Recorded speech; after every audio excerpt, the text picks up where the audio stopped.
Well, okay, first of all, I tried to buy the book, and 20th Century Fox bought it.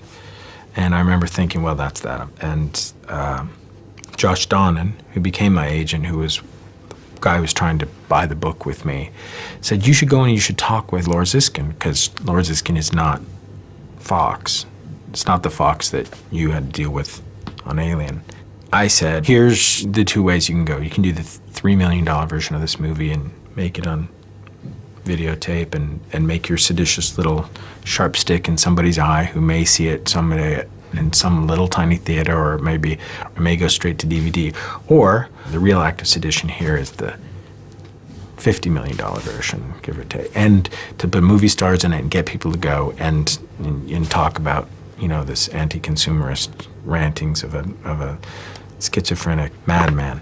So we went off. When we came back, we had a schedule, we had a budget, we had a cast, we had storyboards, and we had a script. And we said, here it is. And we took it out to dinner. We put this giant thing on the table and we said, here it is.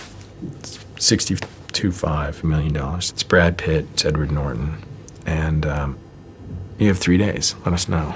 I remember when we first aired it at the Venice Film Festival, we sat next to the guy who was head of the festival. I don't know exactly what his title is. And it started out, it was Edward and I, and the movie starts out and it's dead silent. And I don't know if this is about translation or they're really just not into the film. And I see the festival head, I see him start to go, you know, with bits that I think are really funny.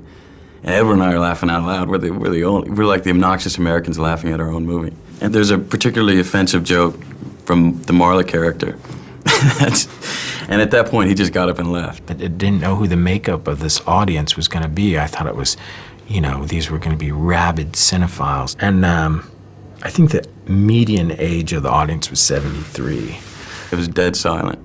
And we proceeded to howl even harder in it. We had a great experience. We thought we were onto something. And I was sitting there and these women came out and there was 4 or 5 of them. It was, you know, enough of a portion of a row.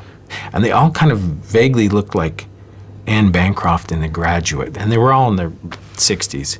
And this woman looked up and she saw me there and she recognized you have to do this stand up and wave at the beginning of the screening. And she looked at me and she just went.